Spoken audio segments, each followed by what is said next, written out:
Men Halol Pokiza Traders'larda rahbari G'affor Bekmuhammad bo'laman. O'tgan yili o'sha nimamizga kredit olgandim. Uni yaxshi yopdik.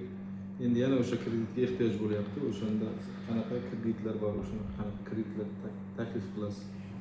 Savdo faoliyati bo'yicha aylanmamiz mavjud. Demak, bugungi kunda O'zbekiston Respublikasi Prezidentining 312-son qaroriga asosan tadbirkorlik subyektlariga kredit ajratib kelyapmiz. Agar savdo yo'nalishiga aylanma mablag' to'ldirishga bo'ladigan bo'lsa, 24 oy muddatga beramiz, 6 oy imtiyozli davr bilan. Hamda bizning tumanimizda nasib bo'yicha 20% dan kredit foizini qilib beramiz. 100 million so'mgacha garov ta'minoti talab etilmaydi. 100 million so'mdan 300 million so'mgacha bo'lgan mablag' kreditlarga 50% gacha garov ta'minoti ta'minlab berishingiz kerak bo'ladi. Agar kredit olmoqchi bo'lsangiz, shu tartib bo'yicha bizga ariza bilan murojaat qilasiz. Biz uch bank ish kunida sizga kredit berish bermasligi bo'yicha sizga rasmiy ma'lumot beramiz va kredit ajratib beramiz. Rahmat sizga.